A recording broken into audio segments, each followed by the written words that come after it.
Give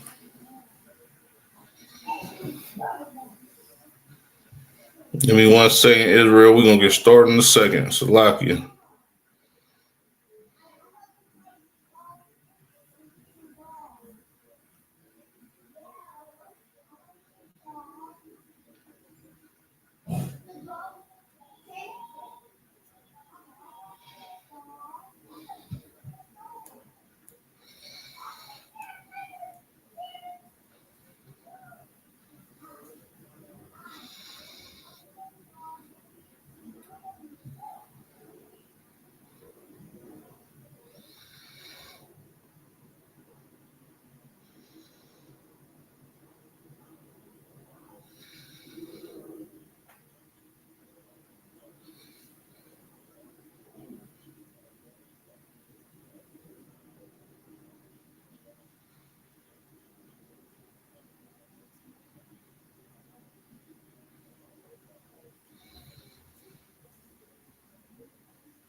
Shalom, Israel. Yahba Shem Shah Brak a thumb to the brothers. Yahweh Shamar a thumb by Shem Shah to the sisters. I'm Priest Officer Quran Yah of the ISHBK under Commander General Yana, and welcome to another installment of Criminals of the Caucasus. You understand? In season of us being on the brink of Feast of Hanukkah, you understand? I chose this devil, you understand, to do a class on tonight, seeing that we have a historical feast day and Memorial Day coming up, you understand, this Wednesday, right? Before I get started, I'm going to give a shout out to all my brothers and sisters in here. My sister Nizam Amna, Salaki Anna, Yahweh Shamar Lataba Shem Shah says the water for tapping in as usual. You understand? I appreciate you, Princess. My main man, young man Jesus, you know what I'm saying? Coming in here diligently. Yahba Shem Shah Brakatah. My man, Trooper Awar Palai. Yahba Shem Shah Brakatah. Absolutely. The white world is the hell on earth we all know. Absolutely. And the white man is the devil that the Bible speaks of. I'm going to go ahead and put that up there. You understand? Because you are absolutely correct, right? So now, like I said, we're going to get into Alexander the Great today. You understand? This is, okay, the Greek Empire, you understand, in itself is a big topic with me. You understand? If you know anything about me, you know, over the short years that I've been in this truth, I have done extensive research, you understand, on the Greek Empire, because I was so fascinated, not by the Greeks, but fascinated by how valiant, you understand, and zealous, you understand, the brothers in the book of Maccabees, you understand, Mattathias, Judas Maccabeus, or Judas the Hammer, you understand, which the term Maccabeus means the hammer, you understand. I was intrigued by those brothers' courage, you understand. I was intrigued by these brothers, you know, having a heart to go to war with a people, you understand, that never lost any battles, you understand, against any other heathens that they went up against. These brothers were so zealous, you understand, in fighting for our people to have freedom, you understand, against the oppression of the Greeks. Now, of course, our feast day is coming up. Barakatah Yahweh Yahweh Shah, Commanding General Yohana, will be teaching. Slakia. commanded. Hold on, Salakia. My guy, my nigga, I like this out. Yabashim Ashabrakatah. What's going on with you, bro? How you doing down there? Like I was saying, Most High in Christ, Commander General Yohana, he will be hosting. You understand the main convert to Islam, brothers. The truth. Hold that thought, player. You understand?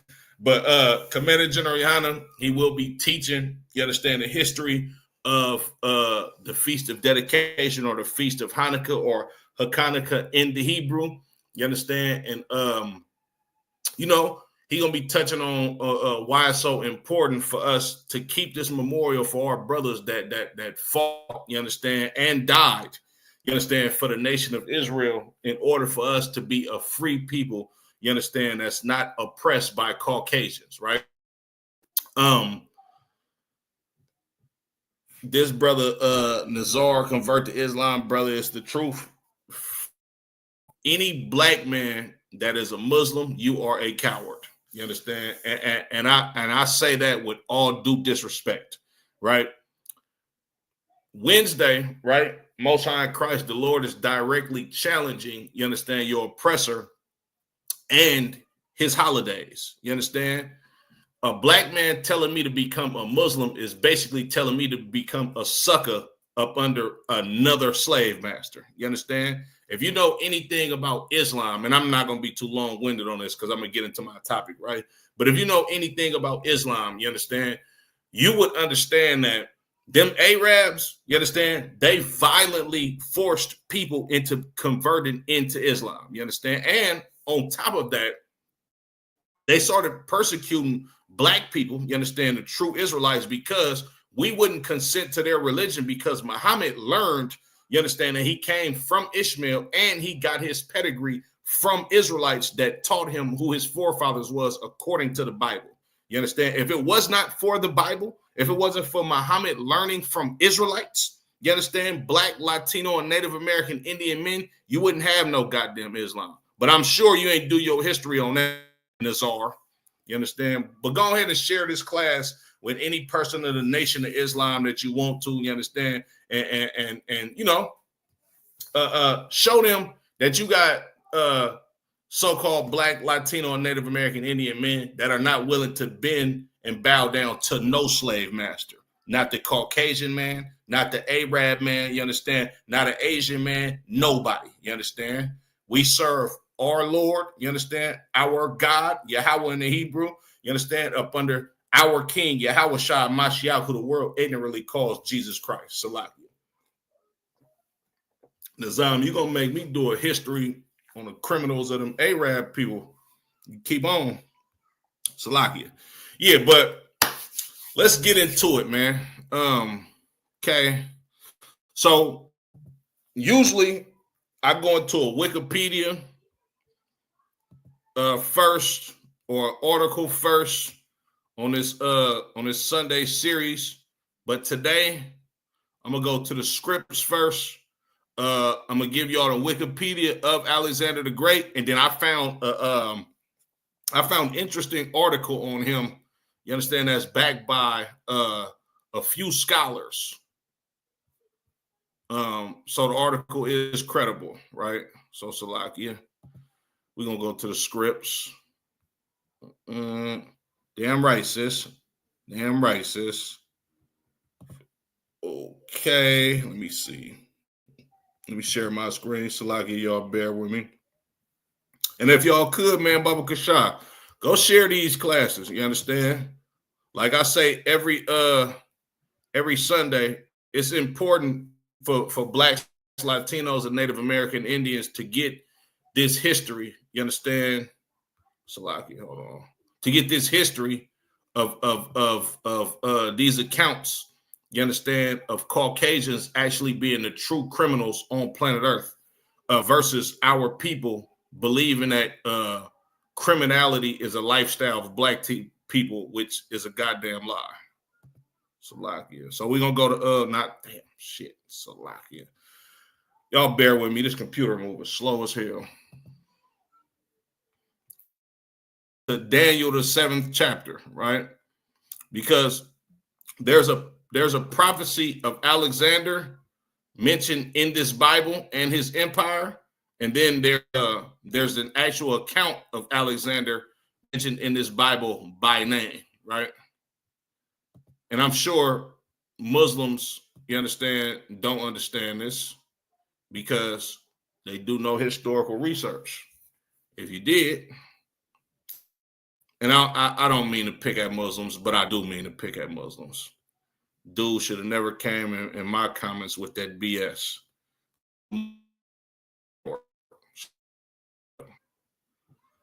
So Salakia. Okay. So this is the book of Daniel, chapter 7, and I'm going to start at verse 1. In the first year of Belshazzar, king of Babylon, a dream and visions of his head upon his bed. Then he wrote the dream and told the sum of the matters. So during the time of the Babylonian Empire, you understand, actually lived during the Babylonian, right?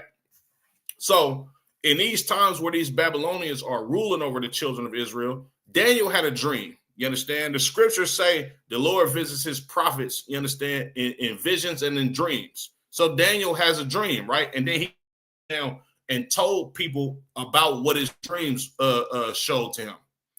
Verse 2, Daniel spake and said, I saw in my vision by night, and behold, the four winds of the heavens strove upon the great sea.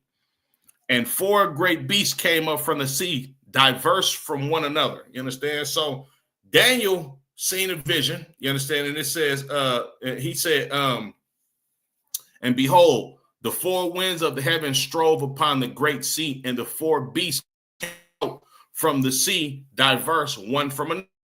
These four great beasts are empires, you understand, or kingdoms. When it says they was diverse one from another, these were different empires, you understand? Verse 4, the first was like a lion and had eagle's wings. I beheld till the wings were plucked, and it was lifted up from earth and made stand upon the feet as a man in his heart, and a man's heart was given to it. You understand? This is speaking about the Babylonian Empire. You understand? When it says and made stand upon the feet as a man, and a man's heart was given to it. This kingdom had a lot of great wisdom, you understand? And they stood tall over other kingdoms, you understand? That were in the earth at that time, meaning they became the ruling party over planet Earth at that time. You understand? The Babylonians, right? Verse 5, and behold, another beast, second like to a bear, and it raised up itself on one side and had three ribs in his mouth of it between the teeth of it. And they said, thus unto it, arise, devour much flesh. You understand? This second empire is, I believe, the Assyrian Empire. Let me see. Salakia, not the Assyrian Empire, the Persian Empire. You understand? And when it says, and it raised up itself on one side, it was called the Medo-Persian Empire, but they became to be known as the Persian Empire. You understand? Right? Right. Salakia, I'm gonna jump down to verse 6 because and I'm just skimming over the previous empires before the Greek Empire, because I'm not really trying to break down their empire. I'm trying to get to the meat of what this class is about. Verse 6. And after this I beheld, and lo, another like a leopard, which had upon the back of it four wings of a fowl. The great beast of Salakia, the beast had also four heads, and dominion was given to it, right? So this is talking about the Greek Empire, you understand? Because you have the Babylonian Empire, right? Then you have the Persians that ruled after them, and then you have the Greeks that ruled after them, right? And when it says which had upon the back of it four wings of a fowl, the beast had also four heads. You understand? These four heads that this empire is talking about is the four generals that Alexander the Greek, you understand, split amongst his kingdom while he was alive, you understand? And dominion was given to it, meaning the Greeks ruled over the known world at that time. You understand? So I'm gonna drop that, and I'm gonna go to the book of Maccabees, right?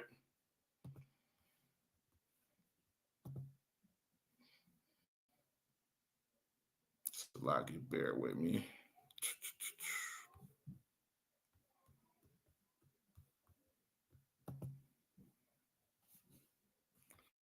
Okay, this is the book of First Maccabees, chapter 1 and verse 1. And it happened after that Alexander, son of Philip the Macedonian, who came out of the land of Chittim, had smitten Darius, king of the Persians and Medes, that he reigned in his stead the first over Greece. You understand? Like, this prophecy in Daniel, the 7th chapter, came true, you understand, in the records of First Maccabees in the 1st chapter, right? Verse 2.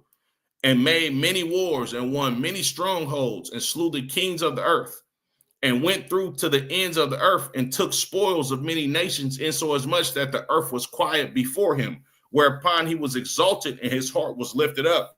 Alexander was known to be a great war general, you understand, because of his tactics in battle and him being undefeated in battle, essentially, right? The reason why they teach us about Alexander the Great in school, that lived like 350 upwards to about 400 years before Christ existed, is because the Caucasian man worships this devil, because Alexander the Great, or the Greek, what we called him, because it wasn't nothing great about him, you understand?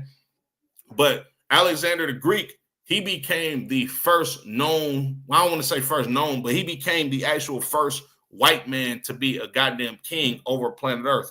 Like you see the royal families in England, you understand? Like you see the presidents in the United States. Well, Alexander was the first one to rule out of the whole Caucasian race, to actually put them on a map as a people that should be looked at as rulers in his empire. And he did it, you understand, exactly how the Lord intended for him to do it, right?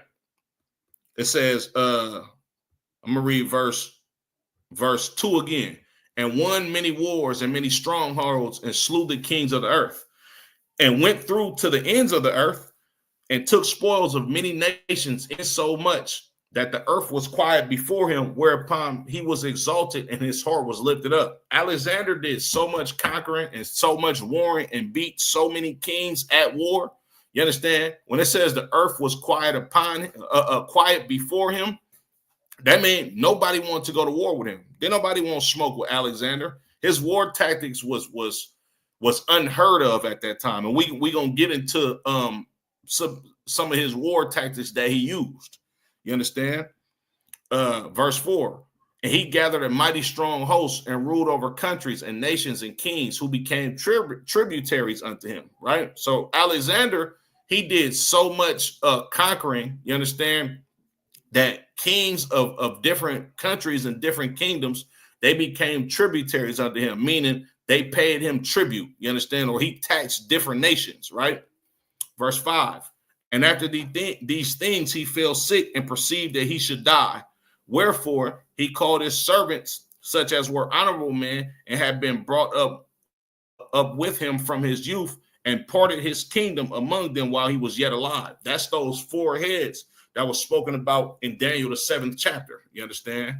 Now, let me give you the prophecy of how these Edomites, you understand, would come to rule the world, right? We're going to go to Genesis, the beginning, chapter 27, and I believe verse 40. Let's start at, let me see, in verse 40, right?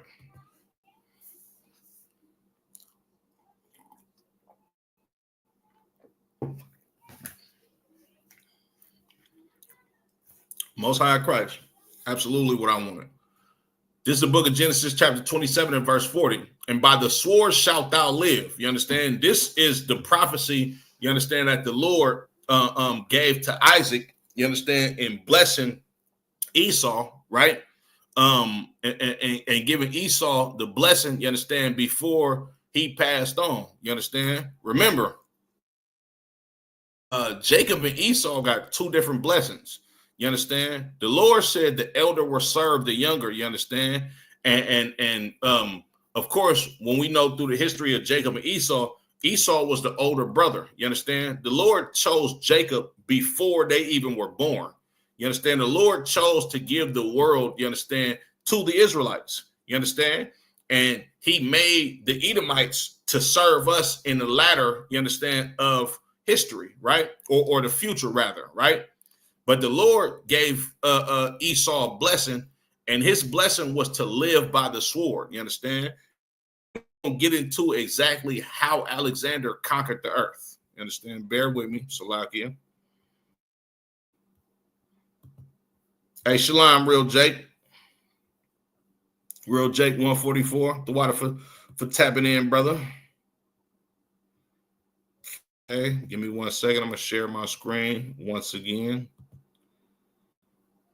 Okay, let's go to the Wikipedia of Alexander, right? Alexander. Now, of course, they didn't have technology and well, I don't want to say technology. They had technology, but they didn't have electricity back in the day. You understand? So this is one of the depictions of Alexander. You understand? This is a old painting, right, of Alexander, right? And if I'm not mistaken, this painting is worth a whole lot of money. You understand? But this is a description of Alexander. You understand? A smooth face, you know, a feminine looking man, right?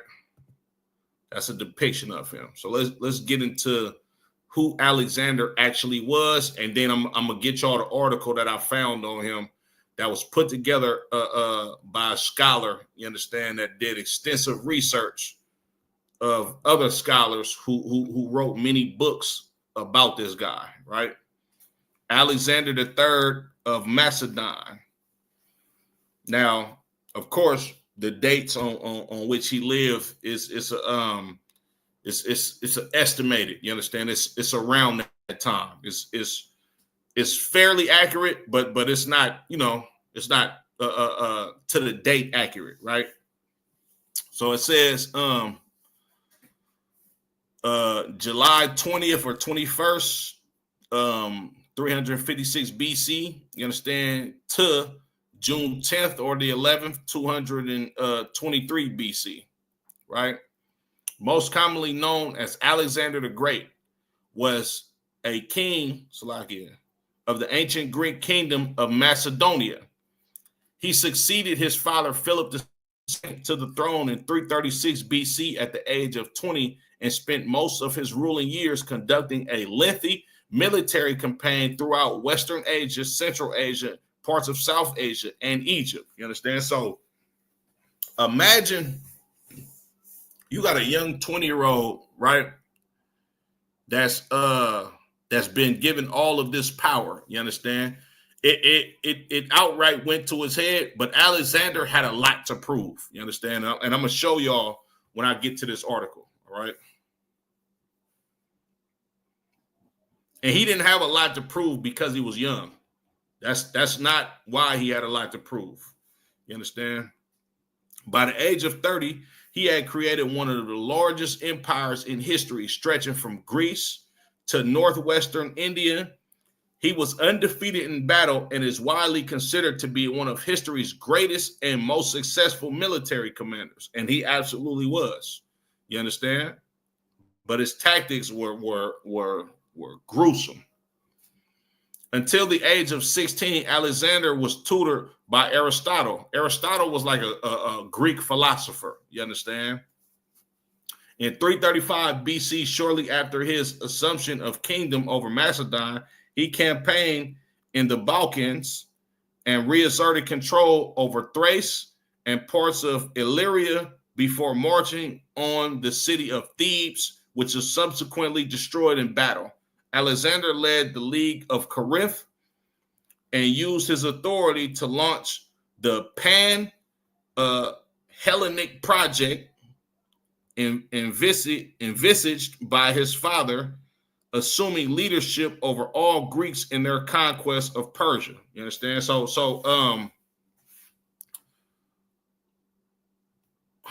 basically what he did was after he went through, because make no mistake about it, Alexander was a Greek, but he was from Macedon, right? The Macedonians was looked at like bandits and outlaws to places like Illyria, to places like Athens. You understand? To the more commonly known places, right? Like amongst the Greeks, yeah, they was the Macedonians was Greeks, but they will literally call like he a Macedonian. He Greek, but that nigga from Macedonia. Like them niggas weird. That's what type of time that they was on with the Macedonians. They weren't considered, you understand, they wasn't considered honorable people among the Greeks. So what Alexander did was he united all of these Greek people after he conquered their cities. You understand? And it's the same thing as what the Greeks did to everybody else in the known world that they conquered. They Hellenized them. You understand? They made everybody come together, live the same culture. You understand? And basically they forced the Macedonian customs. You understand? On everybody, right? Even though the Greeks was foul too, but they basically Alexander, he basically brought all of the Greeks together and you know, essentially there was, how can I put this? He brought the Greeks together, you understand, after he conquered the cities of the Greeks, basically as king of Macedonia on some, yeah, we Greek like y'all. Y'all not necessarily finna look at us like we're outside people anymore because I'm a Macedonian and I rule over all of y'all now. So now everybody's gonna do what I say. You understand? That's what it means. Launched the Hellenic project, Salakia, which his father essentially was trying to do, but his father being unalive before he was successful, Alexander did what his father wanted him to do, right? In 334 BC, he invaded the Achaemenid Persian Empire and began a series of campaigns that lasted for 10 years. Following his conquest of Asia Minor, Alexander broke the power of Achaemenid Persia in a series of decisive battles, including those at Isis and Gaugamela. He subsequently overthrew Darius III and conquered the Achaemenid Empire in its entirety. Now, of course, we're going to read about a little bit more about the history of Alexander and the Persian Empire on the feast of Hanukkah on Wednesday, so I don't really want to get into that. You understand? This is just about Alexander himself, right? After the fall of Persia, the Macedonian Empire held a vast swath of territory between the Adriatic Sea and the Indus River. Alexander endeavored to reach the ends of the world and the greater outer sea and invaded India in 326 BC, achieving an important victory over Porus, an ancient Indian king of present-day Punjab, Slovakia, at the Battle of Hydaspes. Due to the mutiny of his homesick troops, he eventually turned back at the Bees River and later died in 323 BC in Babylon, the city of Mesopotamia that he had planned to establish as his empire's capital. Alexander's death left unexecuted an additional series of planned military and mercantile campaigns that would have begun with the Greek invasion of Arabia. In the years following his death, a series of civil wars broke out across the Macedonian Empire, eventually leading to its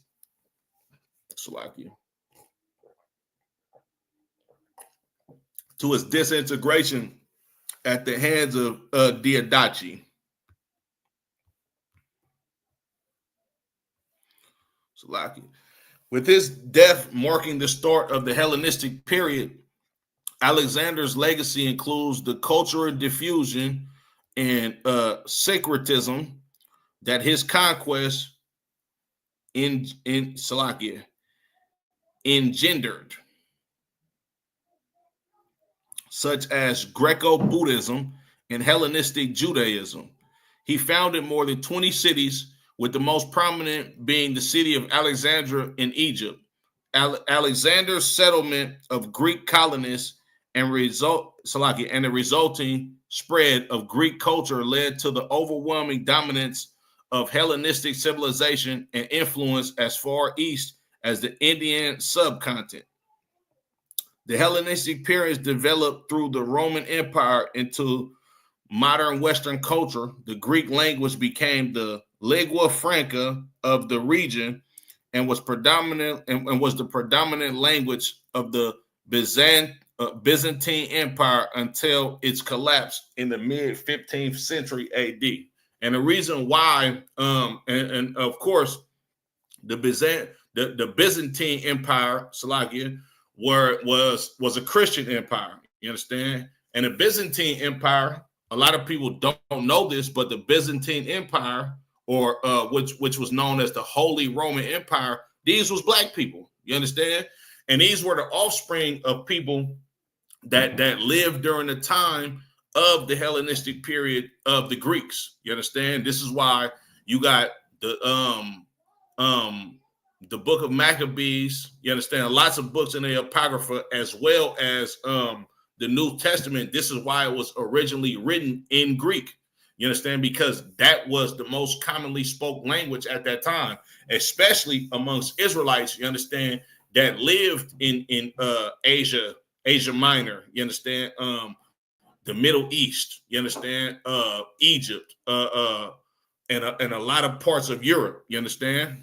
But all of this came because of the Hellenistic period. You understand? Of the Greeks. Excuse me.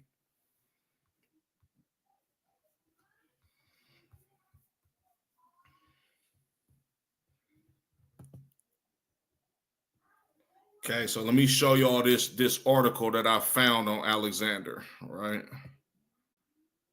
Hold on, Salaki. Before I get that article, I'm going to show y'all a map, you understand, of Alexander's conquest, right? I don't know if y'all can see that.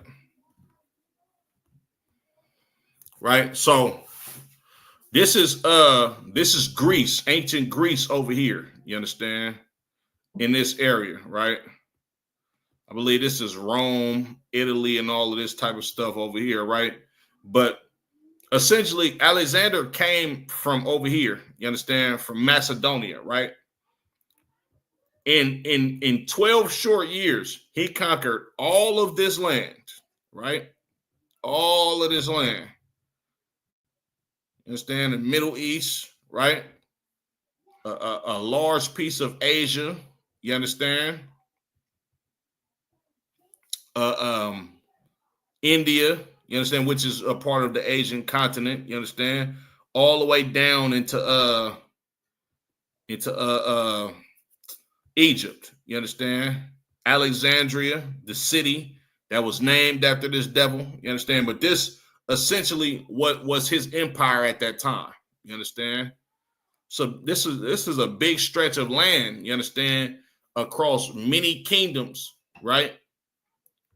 That was conquered by this devil in a short span of 12 years, or somewhere around 12 years. Salakia. Okay, so let me get into this article. This article is funny as hell, y'all. Salakia. But the information in the article, nonetheless, is credible, right? So boom. And these devils know exactly how evil Alexander was. You understand? So this article is Salaki. It was previously published. Hold on, give me 1 second. It was previously published in a magazine.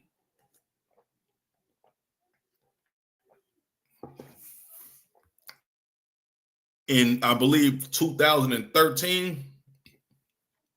I'm gonna get the magazine and the date because it says at the end of this article. Salakia, y'all, my computer is moving hella slow.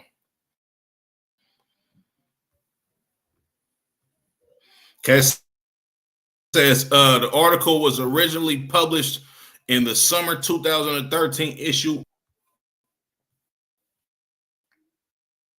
Right, so let me. I'm gonna go quick. Right.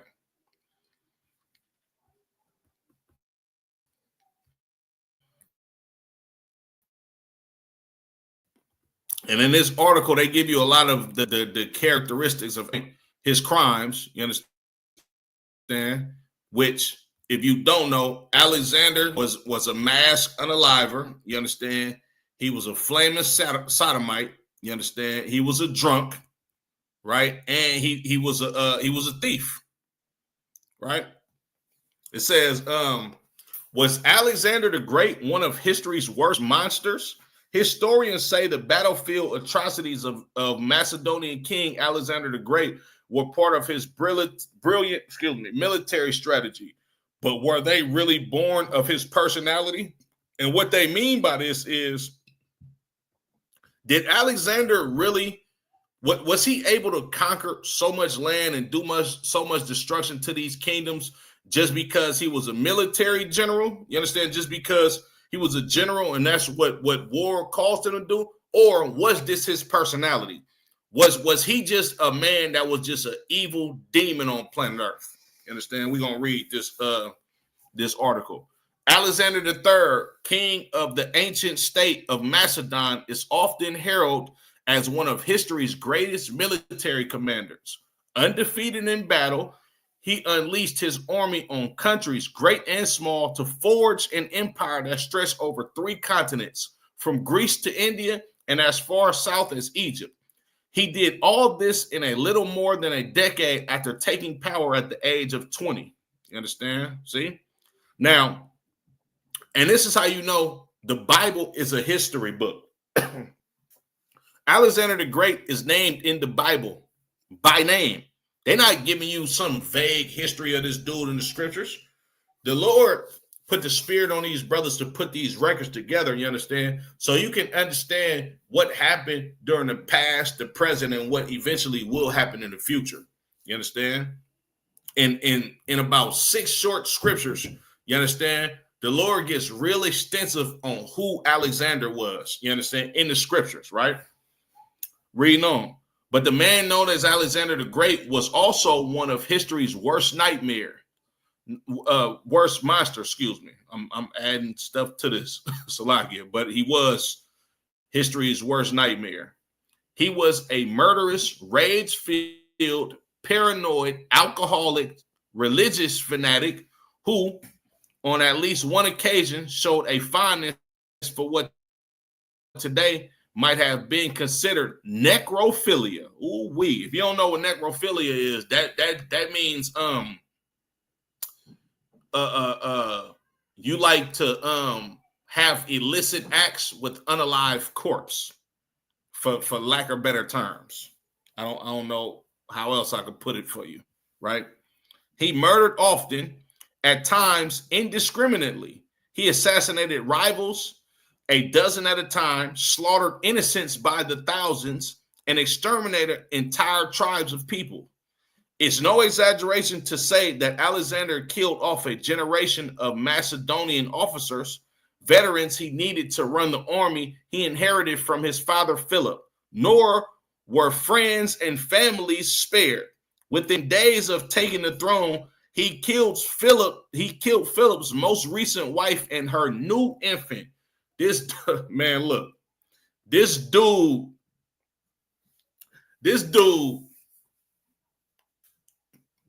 became king of Macedon, right?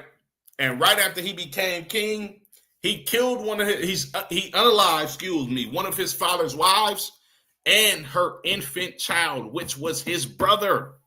Come on, man. These people are the devil that the Bible speaks of. You understand? Y'all go ahead and get get in the comments, you know what I'm saying, and tell me what y'all think about this dude right here, Salakia. I'm gonna get back to the article, right? Recent scholarship has added detail to many of Alexander's atrocities, but there's still little to explain them. Some historians write the horrors off as the excess of megalomaniac and alcoholic. Indeed, he was drunk when he ordered the burning of Persian capital Persepolis in 330. So after he conquered Persepolis, you understand, him being drunk, you understand, and you know, feeling good about the destruction that he just done, he ordered his men in a drunken, I don't even want to say drunken rage, you understand, in all drunken happiness. Then he ordered his men to burn down this historical city. Now, when you read about Persepolis, you understand, this was of course, it was the capital city of the Persian Empire, you understand, but it was an ancient city, you understand, and of course, if you know anything about capital cities, this is a big-ass city, Salakia, you understand? Alexander got drunk and said, burn it to the ground. Other scholars argue that Alexander's barbarity stemmed from strategic decision to systematically destroy his enemy root and stem. And that's a goddamn lie. He didn't just do this because it was strategic on him conquering them. Nah, that wasn't it. You understand? And you're going to see, you're going to see throughout this article why the method to his madness was not just warfare. You understand? He was just a sick individual, right? Just like all Edomites are. You understand? These theories don't always add up. You understand? They say the theory of him being a strategic war general, you understand, don't always add up, meaning that shit ain't believable, right? Alexander's atrocities, for example, often did more to stir opposition than to quell them. He was too smart to pursue such a failing strategy for long, but there's at least one other explanation worth exploring. His penchant for atrocity and violence may have been deep-seated fears that he did not have what it took to be a soldier and commander, and that's essentially true. You understand?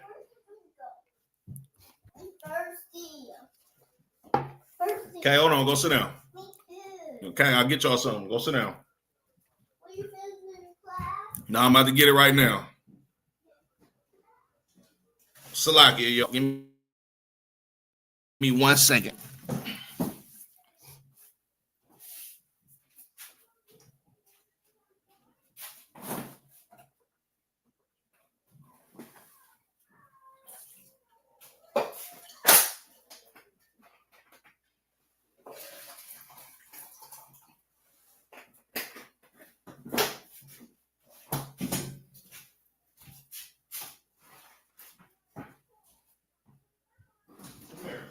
Share this juice, okay? Come here. You guys share it one at a time. He got it first, you get it second, okay? Okay. Just be patient.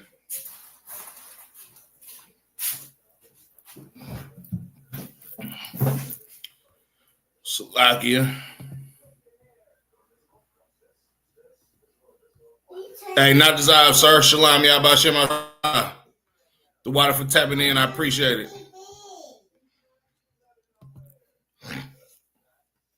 Salakia.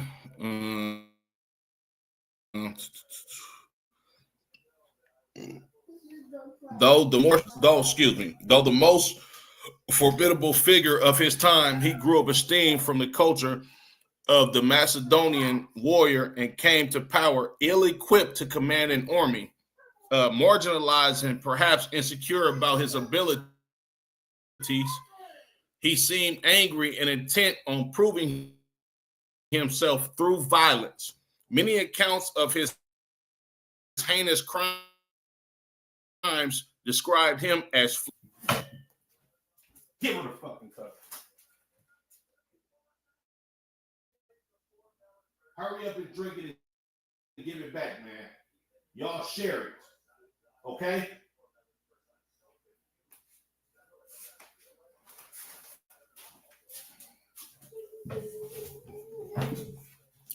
Salakia. So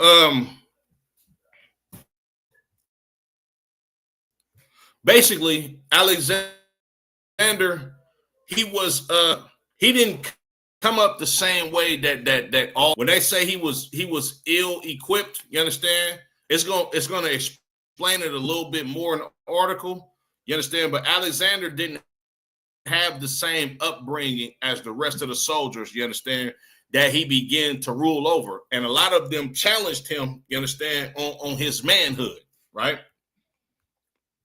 Let me read that again. It says, marginalized and perhaps insecure about his abilities, he seemed angry and intent on proving himself through violence. Many accounts of his most heinous crimes describe him as flying into a rage, his anger begetting violence. You understand? And the reason, so in a nutshell, right? Alexander was able to conquer so much land and do so much destruction in his time because he fought harder than that of anybody else. He had something to prove. You understand? The men that were under him, they didn't leave him. You understand? So when he got angry, you understand, like Alexander was very much an effeminate type of cat. You understand? You're gonna see a little bit more, right? It is, of course, risky business to plumb the psychological depths of such a complex historical figure as Alexander, particularly because antiquity provides scant data. Yet the exercise proves valuable, if only to suggest a different way to understand the enigmas that Alexander's life presents. Right now, we're gonna get into what the customs were, you understand, during the Macedonian society, and you coming up in the military or the army of Macedonia, right? The Macedonian society of Alexander's day was based on values and practices that were Homeric in origin, form, and function. Homer was he was a Greek poet, you understand, right? So the Macedonians, right? They society, he was a Greek poet and philosopher. So they looked to Homer, you understand, in shaping the history, not the history, the culture of Macedonia. You understand? Unlike most Greek city-states where the male-dominated warrior society had died out, Macedonia was still a land of clans and tribes bonded by warriorhood, dynastic bloodlines, and powerful kings. You understand? These Macedonians, as opposed to the other Greek city-states, the Macedonians was kind of like, they was old school in Greek in their customs. You understand? Which everybody else in the society of the Greeks, they evolved more than the Macedonians. This is why the Macedonians was looked at like outcasts. You understand? Right?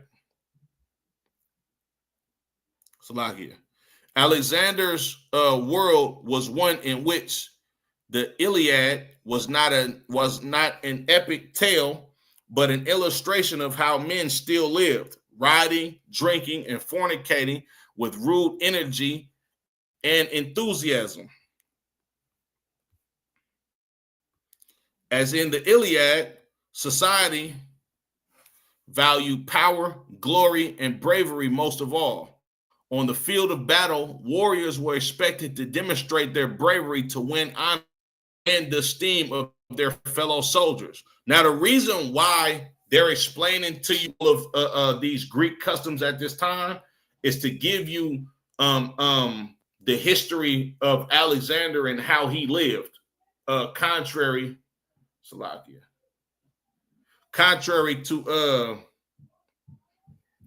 contrary to how the rest of the Macedonians lived. You understand? Alexander's his lifestyle, his childhood was different, right? Men were required to prove their young age. The Macedonian rulers themselves descendants of the Greek hero Heraclius. Heraclius. I can't pronounce that. Excuse me. You understand?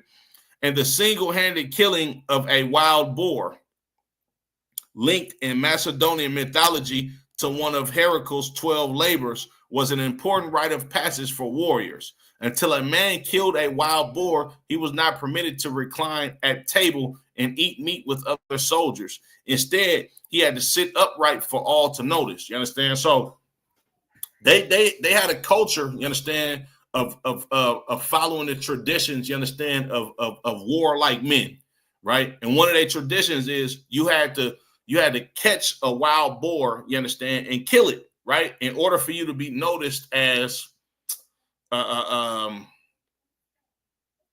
order for you to be noticed as a man's man or somebody that can hold their own. You understand? In another Homeric custom, a Macedonian youth who had not yet slain a man in battle was required to wear a cord around his waist to mark him as unblooded. Only when he achieved his first kill could he abandon the cord and join the ranks of warriors. You understand? So now, these Macedonians, you had to catch a body in war, you understand, for you to be looked at as somebody that was honorable, right?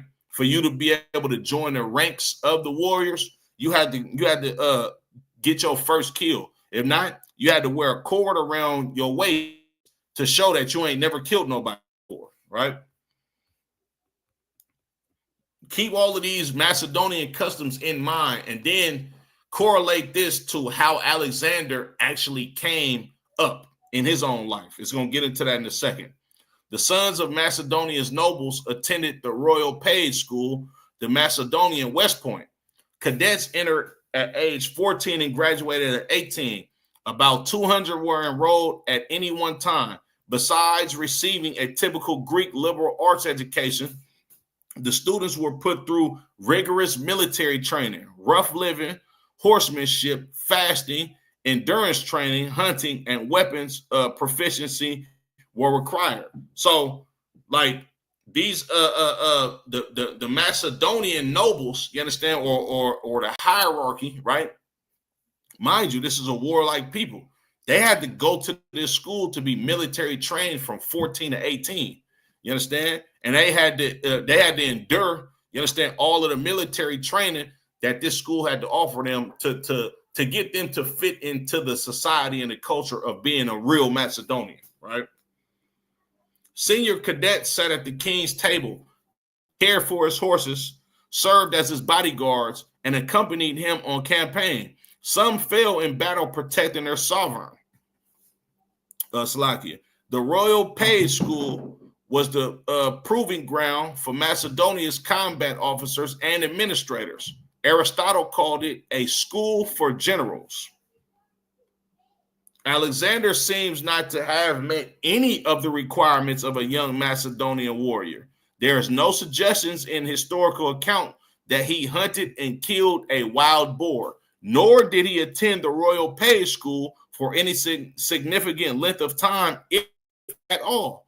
Instead, he was sent at 14 from the court at Pella, the capital, to a private academy set up by Aristotle at Mysa, several miles away. There, Alexander studied poetry, philosophy, literature, and learned to play the lyre or the lyre, Slovakia. No, the lyre. I believe that's what it is, Slovakia.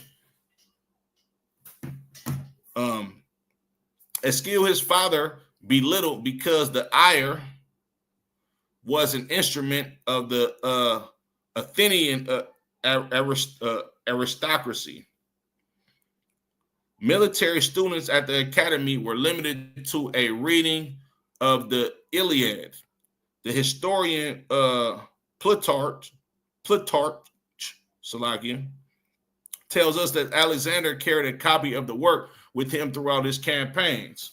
By attending Aristotle's academy, Alexander missed the opportunity to mix with the young warriors and royal princes who would become Macedonia's military elite. Students at the Royal Page School typically formed bonds of comradeship, trust, and loyalty with their classmates. Bonds that later served them well in war. When Alexander assumed command of the Macedonian army in 336, he was in essence an outsider, a soldier as unknown to his officer corps as they were to him. So Alexander didn't grow up in the typical fashion of a Macedonian warrior. You understand? While they was being groomed for war at age 14, you understand? Alexander went to Aristotle's school and he was groomed in all of philosophy and all of the BS, you understand, that had no place for the battlefield, you understand? And when he became the leader of the Macedonians, you understand, when he became their general, they knew nothing about him and he knew nothing about them, nor did he grow up like a Macedonian, you understand, or a real warrior like Macedonian. Alexander was a soft dude, you understand? He was effeminate, right? These dudes were trained at war since they was kids. While this nigga was reading poetry, you understand, and doing all type of abominable stuff at Aristotle's school, because it's going to get into it. Alexander was a flaming sodomite, and I believe Aristotle was as well.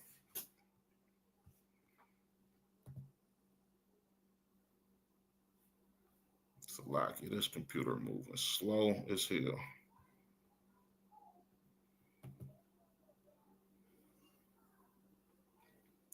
Alexander had only limited exposure to combat before becoming king.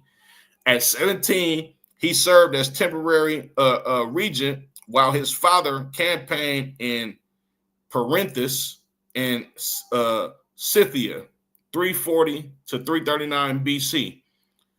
When the Madai, a tribe living on the upper Strymon River, Bulgaria, revolted, he mounted a small expedition, put down the uprising, and established a city or small fortified outpost named after himself at Alexandropolis. At Philip's decisive victory over Athens, Thebes, and the other Greek city-states of Caronia in 338, Philip placed Alexander, then 18, in command of the cavalry on the left flank, according to the Greek historian Diodorus.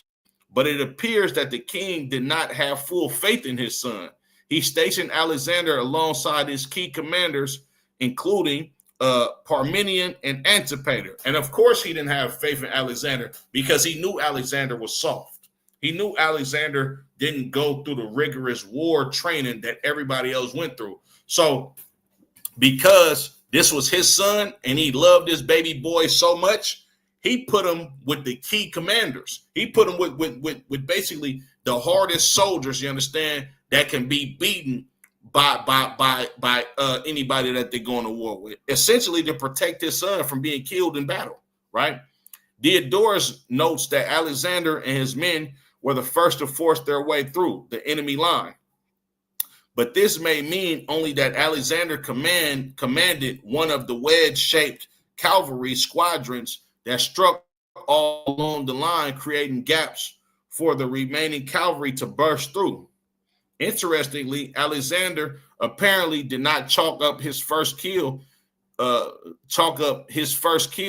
either of these two early ventures. Records make no mentions of such an achievement.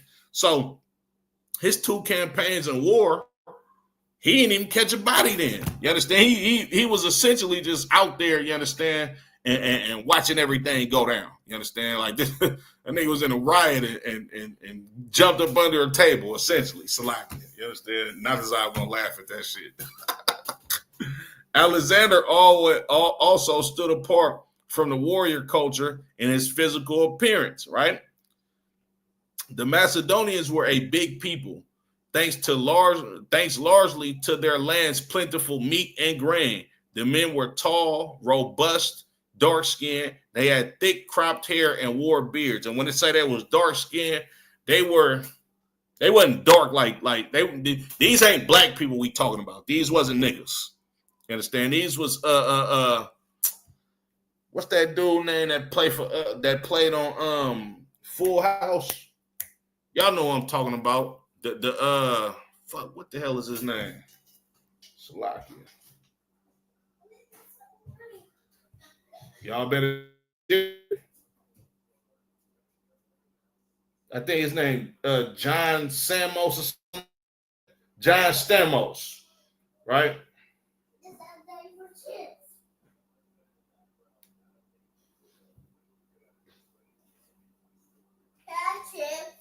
Not right now. Go sit down. I told you, man. Go sit down. When they say they was dark skinned, they looked at something like this. You understand? These wasn't black guys by no means. They was just, they had what you would call olive color skin. You understand? The same way that they these white boys be trying to paint Christ. Oh, Christ was Middle Eastern. He had olive color skin. That's bullshit. You understand? But that's essentially how they looked. You understand? And these was men's men. You understand? These was men's men, right? These were men that kept their beards on their face. They looked, rough, rugged, all of that type of stuff. Alexander looked nothing like them, and they was big dudes. You understand? They were big in stature. You understand? Like these guys was being trained for war from 14 years old. You understand? On up, right? They ate a whole lot of meat and grains. You understand? Alexander looked nothing like them, right? Not so. Alexander, he was at best average height, perhaps only 5'2". His hair was blonde and tousled. And it is said that he wore it long to resemble a lion's mane. He was fair-skinned and clean-shaven, a sign to some of femininity. You understand? Because let's just keep it real, right? Throughout history, right, for a man to cut the hair off of his face, right? That's feminine. You understand?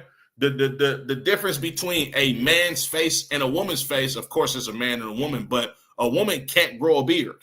You understand? A man, like your beard is a badge of honor, you understand, as a man, right? So to cut the hair off of your face, especially back in those times, you was looked at as gay, Salakia, feminine, right?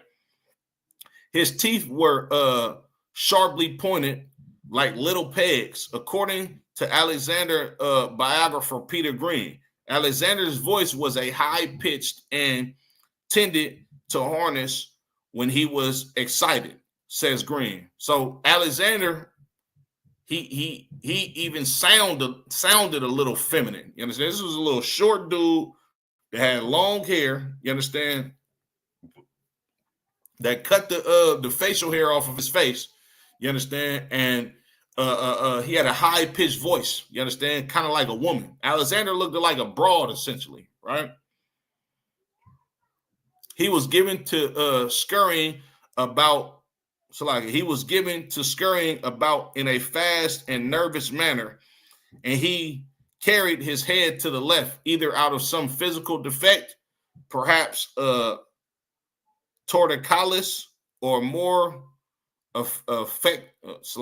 affectation or mere affectation, right? This dude was a weird type of cat, right? As Green, there's something almost girlish about his earliest portraits on busts and coins, a hint of least hysteria. Then there's the touchy subject of Alexander's sexual proclivities. Philip and his wife Olympias worried early on about their son's apparent lack of heterosexual interest. This nigga mama and daddy thought he was gay. Salakia. The Greek scholar Theophrastus, excuse me, I can't pronounce these Greek names like that, Salakia, says they feared that Alexander might be turning into a genus or womanish man. Like, this is mama and his daddy saying this about him. Olympians went so far as to procure a Thessalonian courtesan named Kalyzina to help develop his manly nature, as Green put it. So a courtesan is essentially a lady of the evening or a prostitute. You understand? They hired some streetwalker to go in and get Alexander together, you understand, to help him develop his manly nature. So like, the effort was apparently unsuccessful. Plutarch wrote that Alexander did not know any woman before he married other than Barsine, a Persian noblewoman whom Alexander is supposed to have had an affair with in 333 BC when he was 23. Of course, they don't have solid evidence about that, but you know, that's a theory of theirs. Alexander had many male lovers over the past years. I'm gonna read that again. Alexander had many male lovers over the past years, notably his friend Hephaestion, Salaki, can't pronounce that either, who also attended Aristotle's academy and went on to become a general in Alexander's army. When Hephaestion fell sick and died in 324 BC, Orion says that Alexander's grief was so great that he flung himself upon the body of his friend and laid there nearly all day long in tears. Alexander was a flaming sodomite. Many Alexander scholars, notably the British scholar William W. Tarn, in his influential 1993 biography of Alexander, see homosexuality as well within the mainstream of Macedonian culture. Tarn and others wrongly assume that Macedonia more reflects those of Athens, where sexual contact between men and boys was accepted as part of mentoring. So that was the culture of the Greeks, for a grown man to have a sexual relationship with a young boy.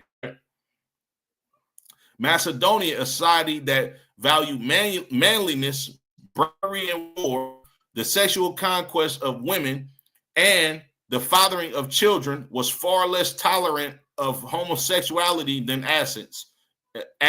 Yes, they were less tolerant, but that doesn't mean they were intolerant of homosexuality, right? Because they were.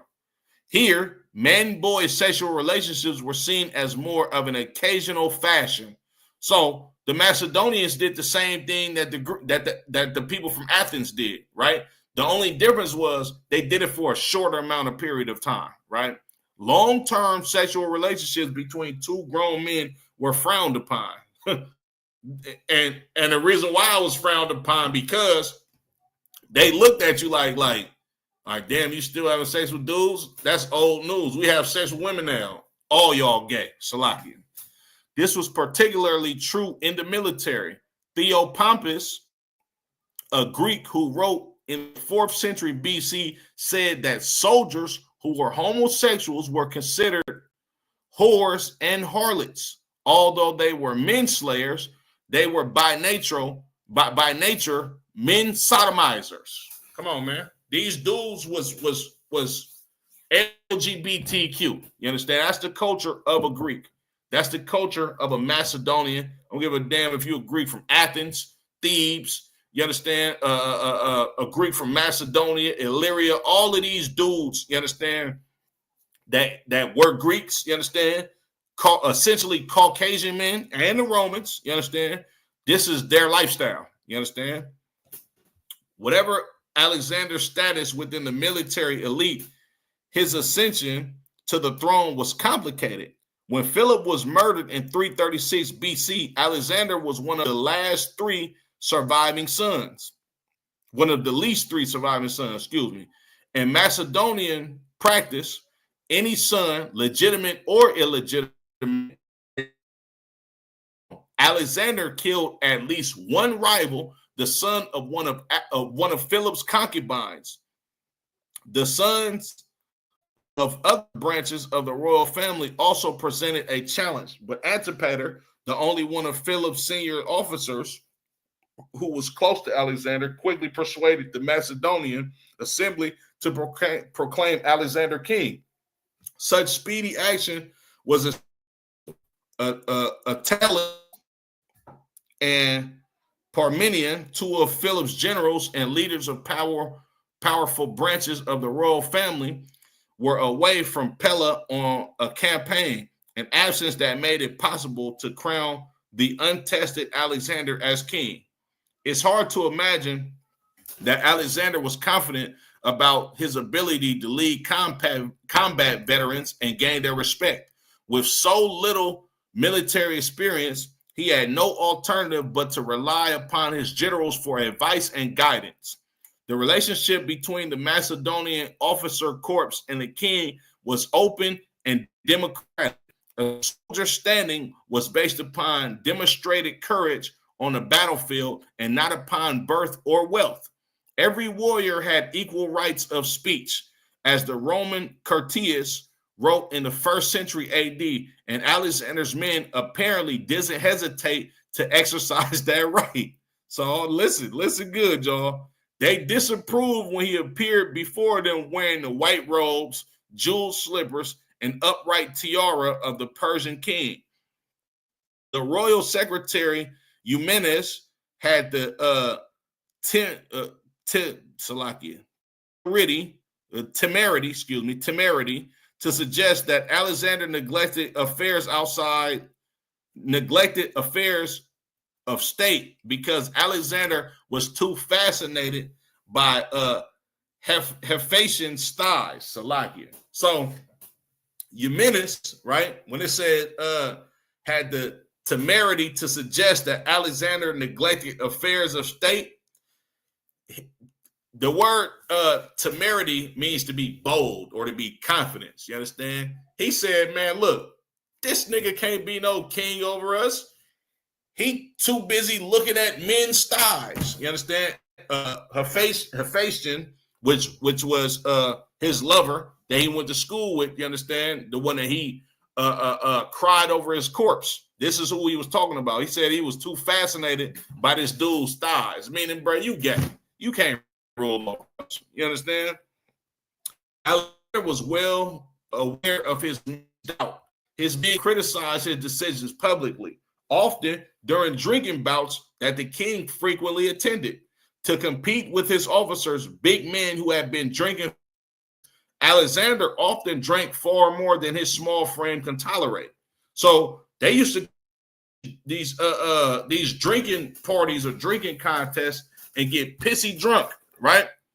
And his officers would be challenging him while they sitting back drinking, sitting back having a drink, like, nigga, you don't know what you're doing.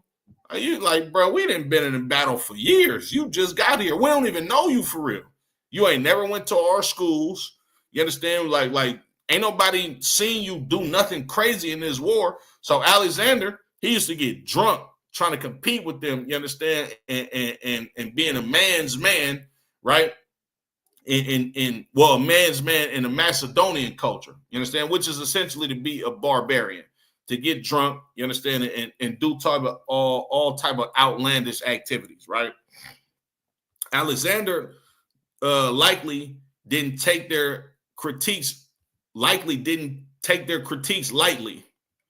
As an outsider to warrior culture, he may have felt that their questions, however, innocuous, meaning sometimes, right, they have questions for him, right? And their questions will be like harmful or innocent. Like they'll really be asking him a real solid question to see what he thinks about something. Him being a king and him being a top general ruling over this military campaign.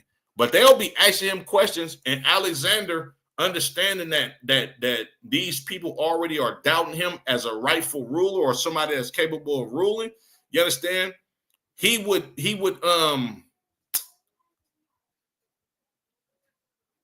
he would automatically take somebody questioning him or having a question for him as somebody that's calling him incapable of running the show. Salaki directly challenged his leadership. He would think that these dudes was like challenging his leadership just because they asked him a question that was really just an innocent question that they might have wanted some clarity about as far as like what he thought about a situation. He may also have been suspected that they disapproved of his homosexual activities or questioned his manhood. Of course, right? Did their criticism fuel his feelings of inadequacy? That's a hard substance. So, Salakia, that's hard to substantiate. But Alexander was certainly eager to prove himself to his men, and earn their acceptance. To that end, he fought bravely, often to the point of recklessness. He was wounded many times, and though descriptions of these injuries are often embellishments that defy medical possibility, he clearly threw himself into a battle with abandon. At the siege of Citadel at Moulton in 325, during the Indian campaign, Alexander grew annoyed at the lack of progress and grabbed a scaling ladder from a soldier. He did climb the citadel wall and jumped inside, a near suicidal move, according to Orion. But an act that Alexander would wear as the crown of an exploit on the lips of men. Horrified, his comrades jumped in after him. In the struggle that followed, Alexander was struck in the chest with an arrow, a grievous wound that nearly killed him. Such seemingly foolish acts of bravery have been a bid to win the respect of his officers. But did resentment and feelings of inadequacy fuel the violence that would become Alexander's trademark? Beginning in 335 with the conquest and burning of Thebes, one of Greece's oldest and most renowned cities, Alexander's record of the battlefield is punctuated by massacre, murder, torture, and disfigurement. Some historians describe atrocities as part of Alexander's empire building strategy through dramatic displays of death and destruction. They say he hoped to snuff out each enemy and deter others from mounting a challenge. But in many cases, the accounts of these incidents do not describe Alexander making calm, rational decisions in pursuit of a strategy. Instead, they portray a man boiling over with a blind rage.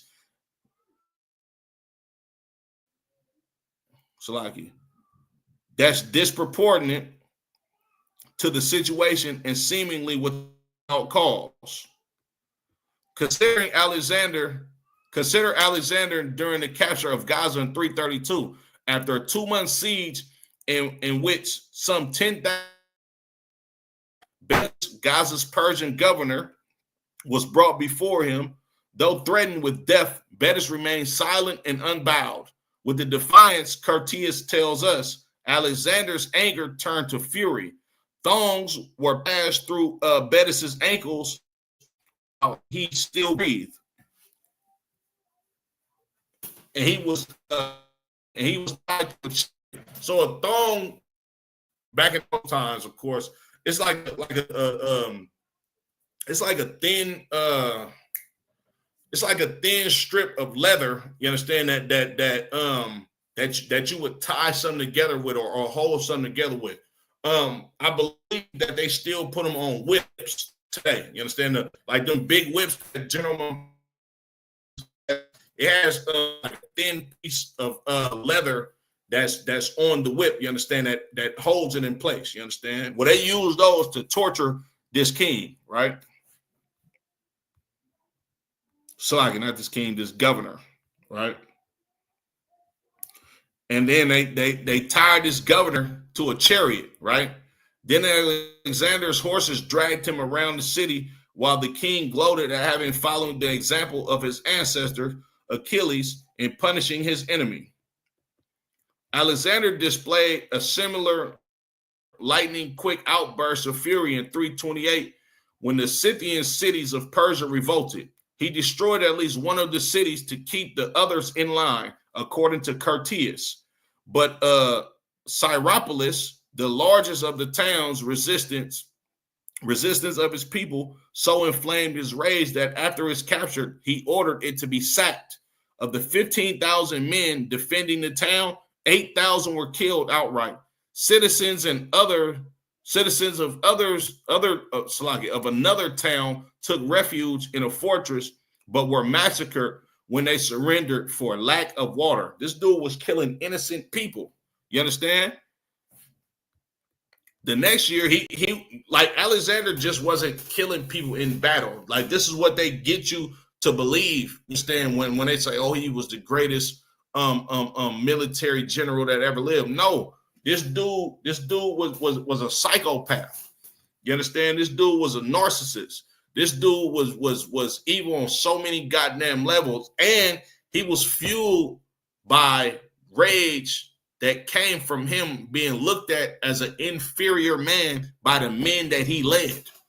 You understand? He literally has so much to prove because of the men that he ruled over didn't respect him as their king or as their general. He had to be the most ruthless, vile person on planet Earth in order to gain his respect from the men that he gave orders to, right?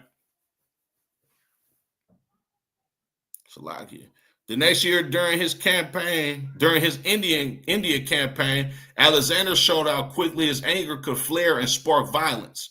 In the Swat Valley of Pakistan, after beating down opposition from a people called the Assassinians, he agreed to release a group of mercenaries who had fought with them at the siege of Masaga.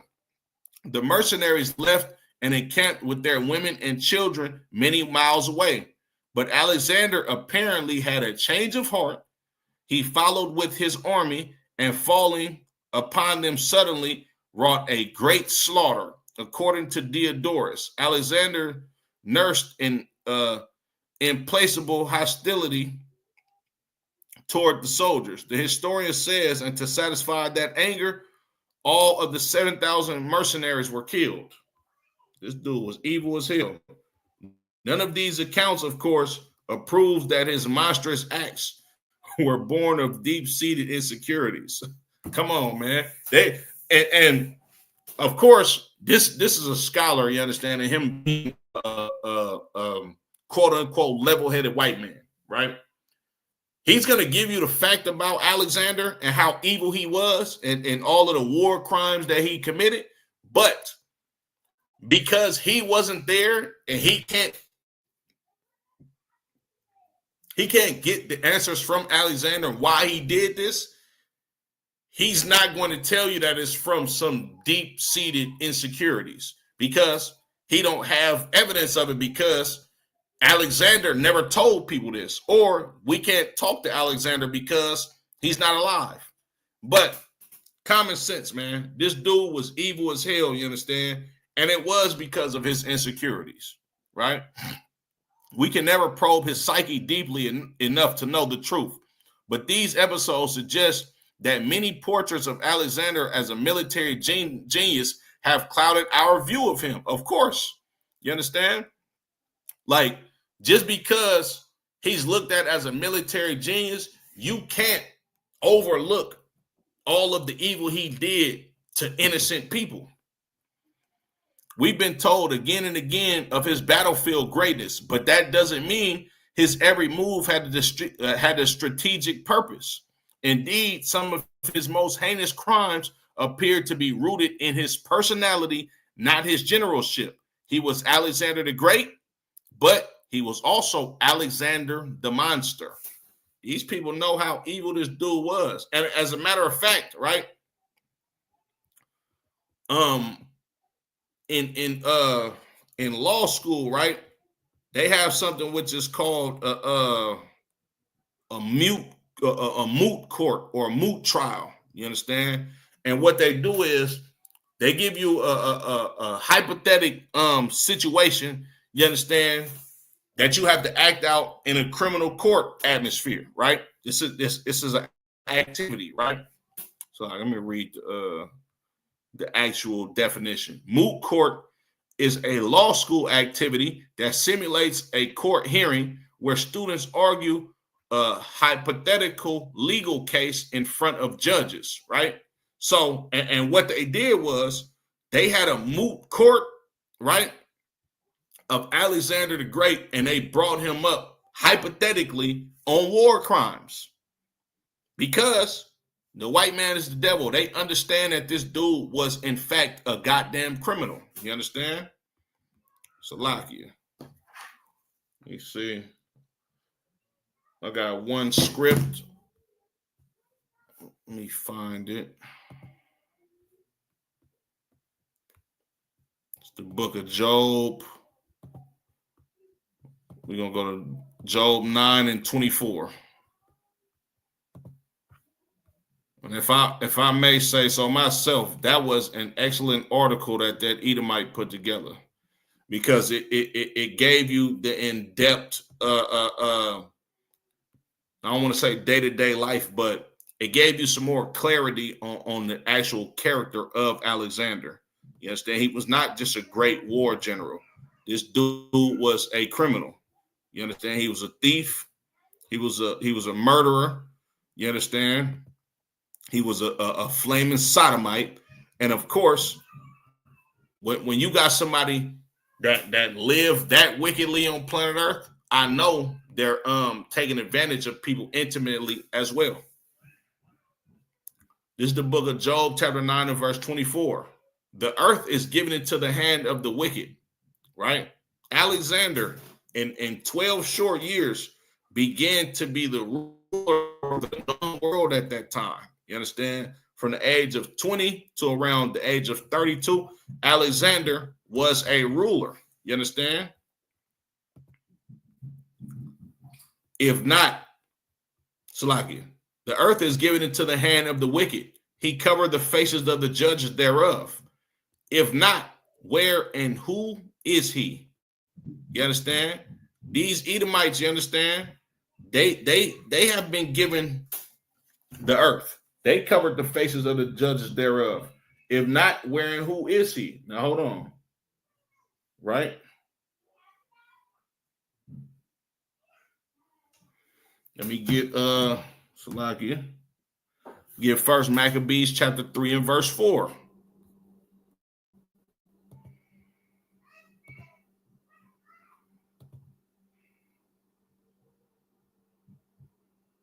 Salakia.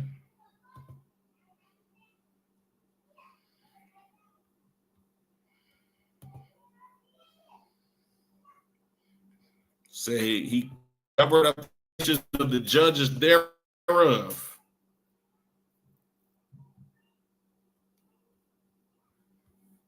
This book of First Maccabees chapter 3. I believe I'm on 48. The book of Maccabees chapter 3 and verse 48.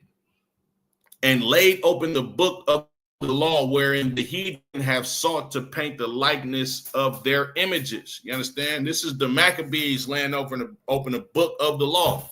You understand? Where these heathens sought to paint the likeness of their images. You understand? These Greeks was the ones or these Caucasians in general. These were the ones that started to paint the likeness of their images. You understand? In the Bible. This is why you got movies like The Passion of Christ with a white man playing Jesus, which is a goddamn lie. Christ was a black man from the tribe of Judah. You understand? These are the same people, you understand, that was prophesied about in Daniel, the 7th chapter, right? And essentially the same people, you understand, that ruled over the children of Israel in the Maccabees, you understand, during the Greek Empire, and of course in this empire as well. Salakia.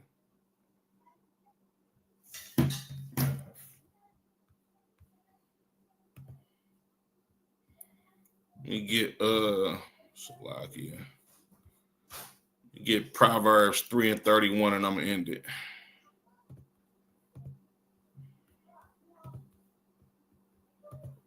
It's the book of Proverbs, chapter 3 and verse 31, and it reads, envy thou not the oppressor, and choose none of his ways. You understand? Latinos, Native American Indians, we should never envy Alexander the Great. You understand? Or the Greek. We should never envy none of these oppressors. You understand? That has conquered the whole goddamn world and pushed our culture on us. I mean, their culture on us, excuse me, not our culture, their culture on us, and essentially the whole damn world. And we should choose none of their ways. You understand? Alexander was a sodomite. You understand? He was a mask unaliver. You understand? He was a thief. He was a murderer, right? He was essentially a criminal. You understand? A gangster. Some what you people would call out there. The Lord said, envy thou not the oppressor, and choose none of his ways. Don't choose to be like your oppressor. That's their culture. You understand? It's been another installment of Criminals of the Caucasus. I appreciate everybody for tapping in. You understand? My big brother Natazai, you understand? True I War Palad. My sister Nazam Anna, right? Young man Jesus. I appreciate y'all. Nazar, if you're still in the class, brother, get your ass out of that Islam, you understand? Because y'all ain't nothing but Christians. Salakia. Shalom. Matter of fact, no Salakia. You niggas are saying Christians and you coward.